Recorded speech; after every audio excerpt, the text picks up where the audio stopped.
Hello everyone students, आज हम पढ़ने जा रहे हैं open and close sets in a metric space. हम इससे पहले मेट्रिक स्पेसेस पढ़ चुके हैं क्या होते हैं।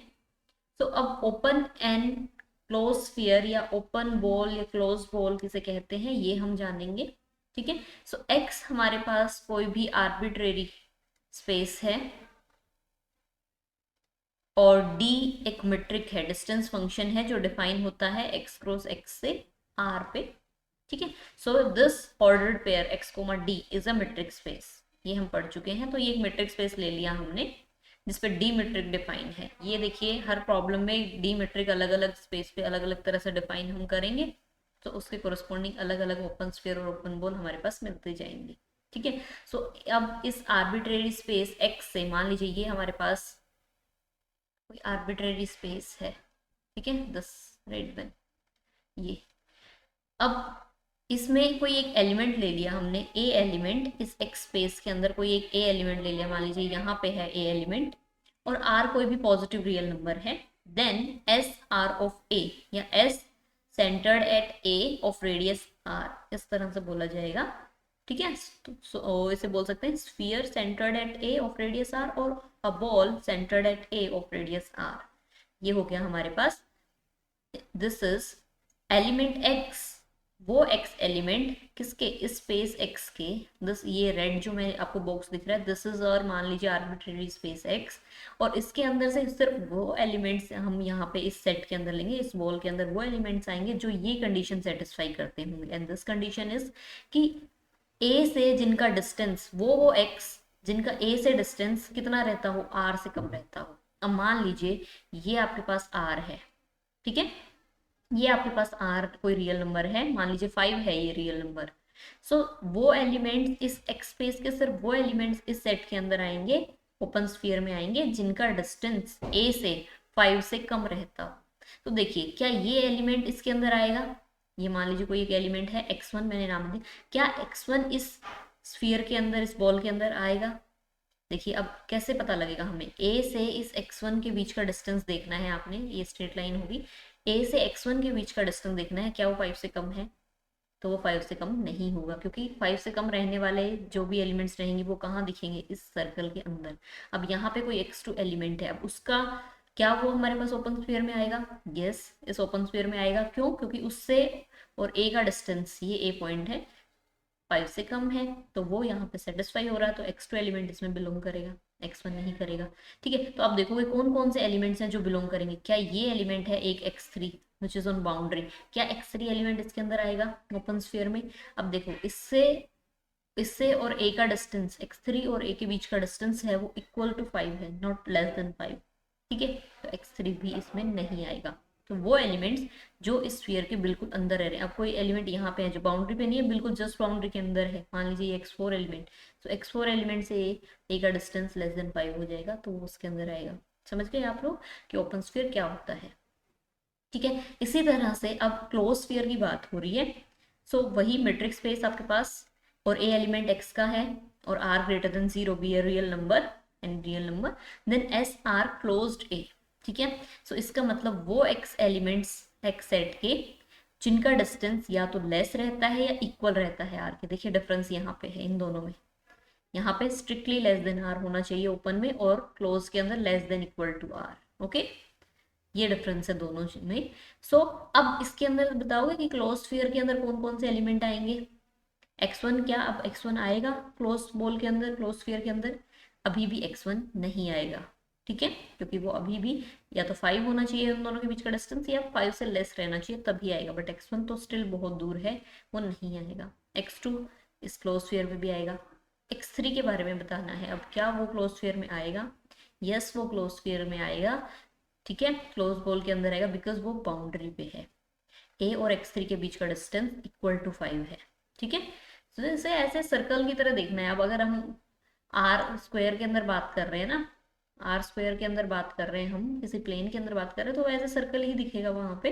तो उसमें हम इजीली देख सकते हो कि सर्कल की जो बाउंड्री पे होंगे वो एलिमेंट्स पे आएंगे और सर्कल के अंदर जो एलिमेंट्स होंगे वो तो आएंगे ही आएंगे। ठीक है, बट बाहर वाले एलिमेंट्स नहीं आएंगे क्लोज बॉल के अंदर। क्लियर है। अब देखिए एक प्रॉब्लम देखिए यहाँ पे कि open and close spheres for usual metric R और आर स्क्वायर के ऊपर यूजुअल मेट्रिक जब हम डिफाइन करेंगे उस केस में ओपन और क्लोज स्फीयर किस तरह के दिखेंगे वो हमने एक्सप्लेन करना है यहाँ पे। सो हमारा एक्स जो स्पेस है दैट इज आर, ठीक है, एक बार आर स्क्वायर रहेगा वो भी हम देखेंगे।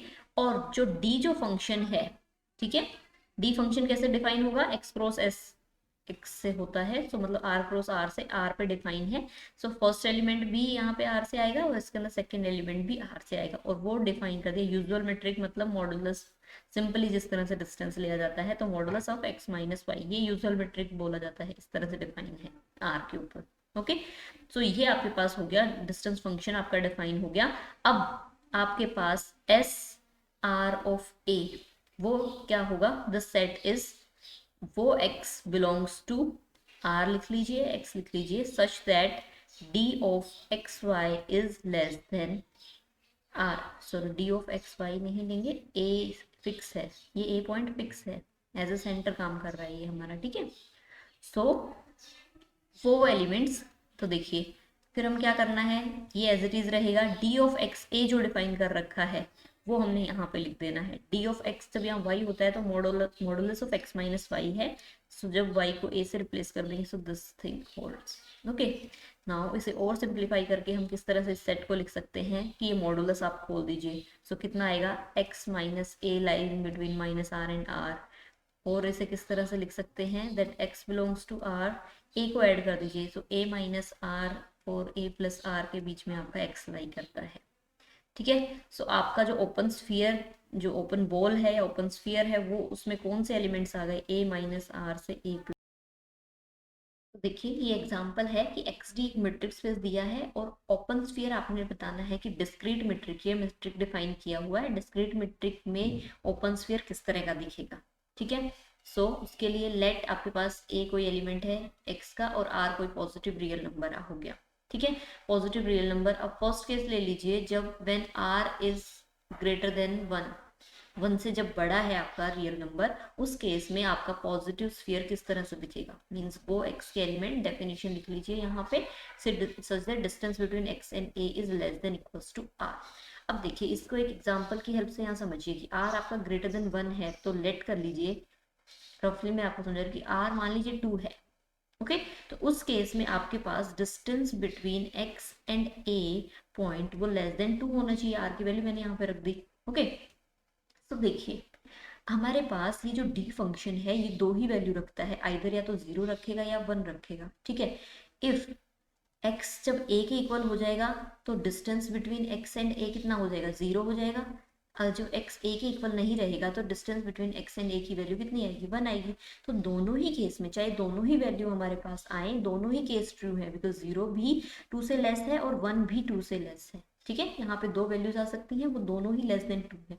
तो मतलब आप इस x से, यहाँ कैपिटल X से कोई भी स्मॉल x एलिमेंट आए ऑलवेज वो ट्रू रहने वाला है।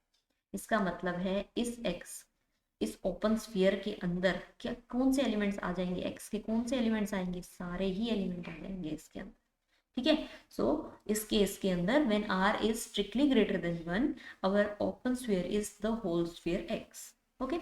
अब सेकेंड केस देखिए, जब r आपका लेस देन वन है, ठीक है, उस केस में स्फीयर आपका हो जाएगा, डेफिनेशन हो गई x and a is less than equals to r, ठीक है। अब देखिए आप लोग कि जब हमारे पास r लेस देन वन है, ओके, अब लेस देन अगर वन है आपका r, तो मान लीजिए योर r इज से वन बाई टू, ठीक है, आर एक पॉजिटिव रियल नंबर है, जीरो से तो बड़ा ही रहेगा, मान लीजिए वन बाई टू। तो इस केस में distance between x and a, r की वैल्यू लगा दी मैंने वन बाई टू, तो डिस्टेंस एक्स और ए के बीच में जो डिस्टेंस रहना है तो वो वैल्यूज डिस्टेंस की यहाँ सेटिस्फाई होंगी जो less than one by to होंगी। और डिस्टेंस फंक्शन दो ही वैल्यू रख रहा है, या तो जीरो रख रहा है या वन रख रहा है, ठीक है। तो ये वैल्यू कौन सी डिस्टेंस फंक्शन की वैल्यू यहाँ पे सेटिस्फाई हो रही है, डिस्टेंस बिटवीन एक्स एंड ए जब जीरो है तो वो zero less than one by to हो रहा है। और वो कब पॉसिबल है, ये चीज कब पॉसिबल है, एक्स इज इक्वल्स टू ए। तो कौन सा एक्स का एलिमेंट यहाँ पे आएगा, that is singleton A, clear. वो आपने एक्स के अंदर, सेट के अंदर, क्योंकि एलिमेंट देखिए एक्स के अंदर ही होता है ना ए बी, तो वो एलिमेंट जो इस कंडीशन को सेटिस्फाई करे when r is less than 1। देखिए आर जीरो नहीं हो सकता because r strictly greater than zero होता है, और 1 भी नहीं हो सकता, तो एक ही पॉसिबल वैल्यू यहाँ पे है। ठीक है, डी के लिए जो सेटिस्फाई होगी वो जीरो वाली कंडीशन, और वो कब होगी, जब एक्स आपका ए के इक्वल ही होगा। ठीक है, अब थर्ड केस देखिए, जो कि हम यहाँ पे भी बता सकते हैं कि r जब इक्वल टू 1 रहेगा, r जब 1 के इक्वल हो जाएगा, तो यहाँ पे देखिए distance between x and a is less than r की वैल्यू जो है 1। ठीक है, r की वैल्यू रख दी जब मैंने 1, तो अब देखिए डिस्टेंस फंक्शन की वो वैल्यूज यहाँ पे आएंगी जो लेस देन 1 है, और लेस देन 1 कौन सी वैल्यू है, सिर्फ 0। और वो कब पॉसिबल है, जब ये दोनों चीजें इक्वल हो, मतलब x जब एक इक्वल हो, तो उस केस में भी आपके पास इस ओपन स्फीयर के अंदर एक सिंगलटन एलिमेंट आएगा, दैट इज a। क्लियर, इस तरह से डिस्क्रीट मेट्रिक में डिफाइन की जाती है। ठीक है, ओपन स्फीयर। नेक्स्ट कुछ डेफिनेशंस हम देखते हैं। इंटीरियर पॉइंट, इंटीरियर पॉइंट आपने कोई एक्स आर्बिट्रेरी स्पेस है, उसका कोई सबसेट ले लिया ए सेट, ओके, देन उस सेट का एक एलिमेंट है small a, is set to be interior point of that set, okay, उसी सेट का एलिमेंट आपने लिया है और that is called interior point of the set ए।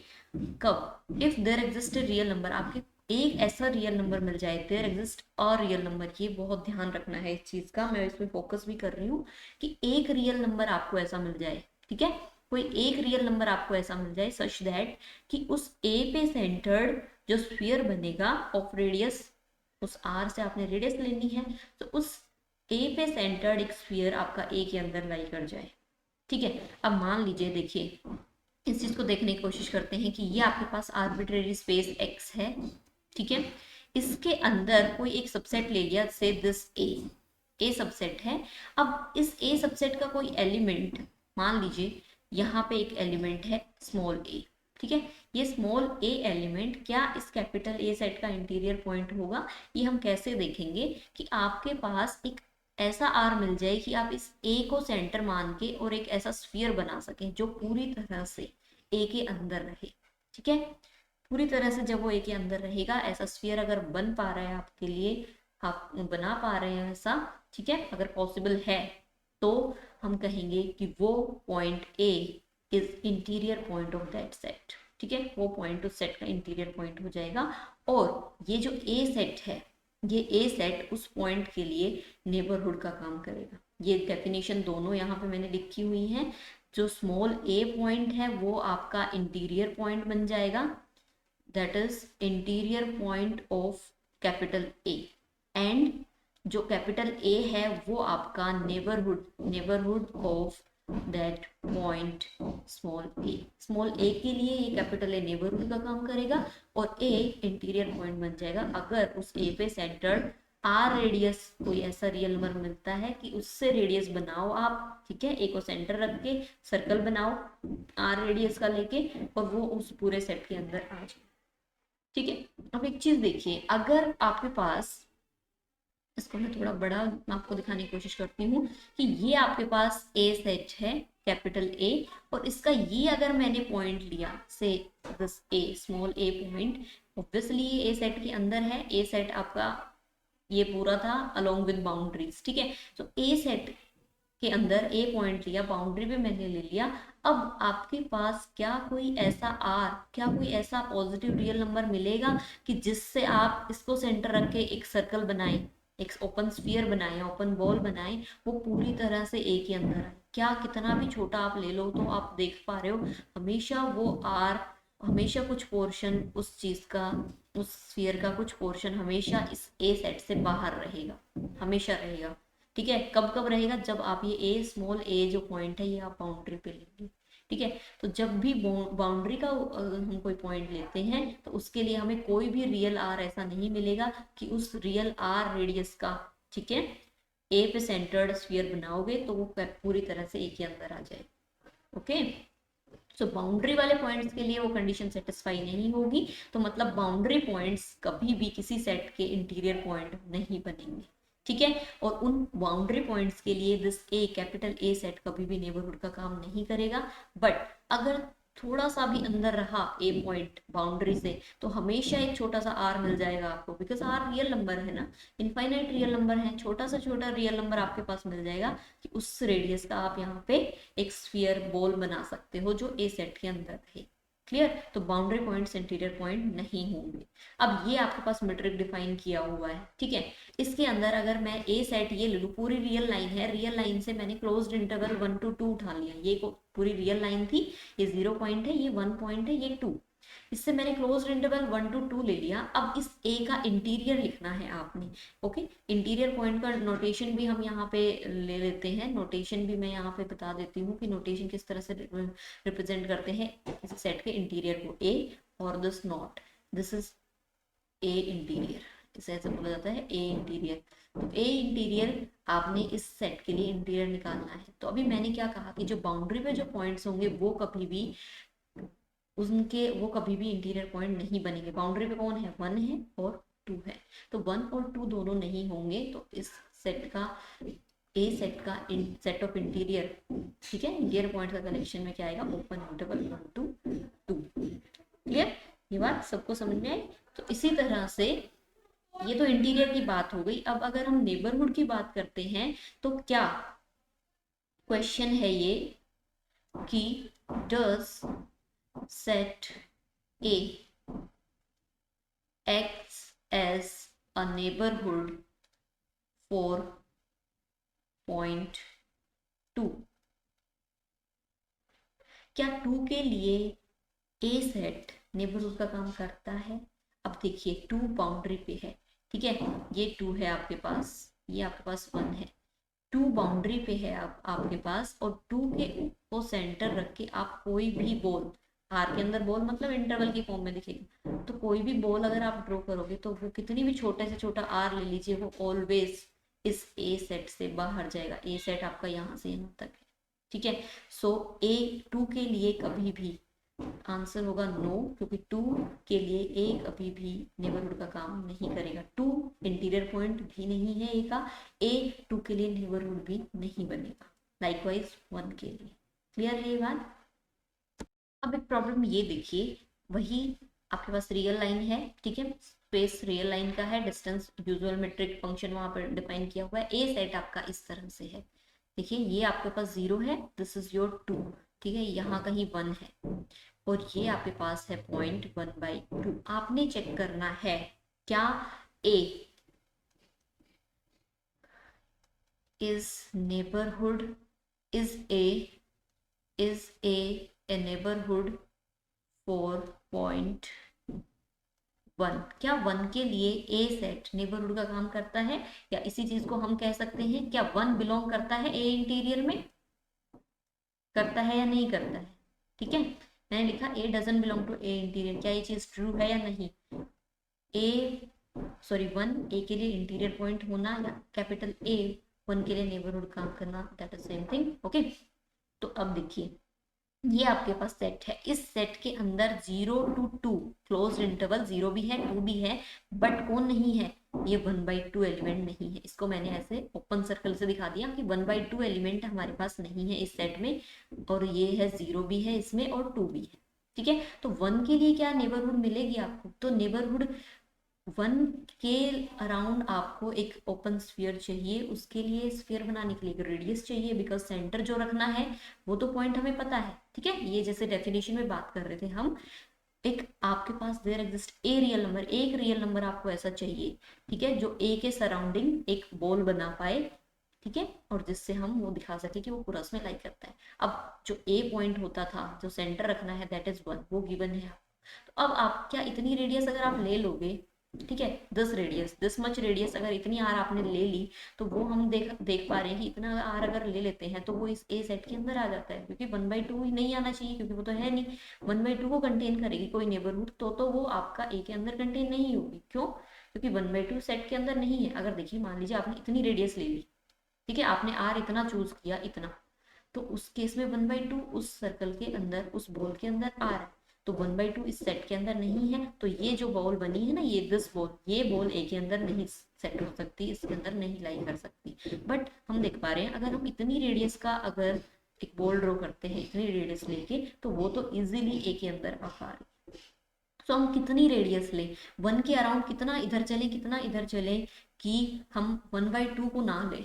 ठीक है, अब देखिए 1 से ये 1/2 कितना डिस्टेंस है, इन दोनों का डिफरेंस जब आप लोगे तो ये 1/2 डिस्टेंस है। इस 1/2 डिस्टेंस से, ठीक है, आर इस 1/2 से जब हम लेस ले लेंगे तो वो ऑलवेज क्या रहेगा, इतनी बॉल बनती रहेगी कि वो ऑलवेज इसके अंदर आती रहेगी। तो हमने लेट करना होता है, let r is equals to से 1/3 या 1/4 या 1/10, कितना भी आप आर चूज कर लो। अब आर रेडियस आपने चूज कर ली और ए आपको पता ही है, so distance between A and x less than होना चाहिए 1/4, और डिस्टेंस बिटवीन एक्स और ए मेट्रिक इस तरह से डिफाइन है, लेस देन 1/4 माइनस 1/4 और x माइनस ए 1/4 के बीच में, a का मतलब है 1। ठीक है, सो a को जब ऐड कर देंगे हम, मतलब 1 को जब ऐड कर देंगे तो हमारे पास आ जाएगा 1 + 1/4। सो ये कितना आ गया, 4 - 1 x जब आपका हो जाएगा ये। ठीक है, तो ये आपके पास एक ओपन नेबरहुड मिल गई, किसकी, 1 की, जो किसके अंदर लाई करती है, 3/4 to 5/4 इजिली ए के अंदर लाई करती है ये। ठीक है, सो 1 नेबरहुड भी हो जाएगा, सॉरी 1 इंटीरियर पॉइंट भी हो जाएगा। तो ये चीज क्या हो गई, 1 इंटीरियर पॉइंट होगा या नहीं होगा, होगा। तो ये जो चीज लिखी हुई है ये क्या हो गई, ये फॉल्स लिखी हुई है। ओके, सो 1 ए का इंटीरियर पॉइंट भी हो गया और ए एक नेबरहुड भी हो गया। ठीक है, 1 के लिए। क्लियर, इस तरह से आपने देखना है।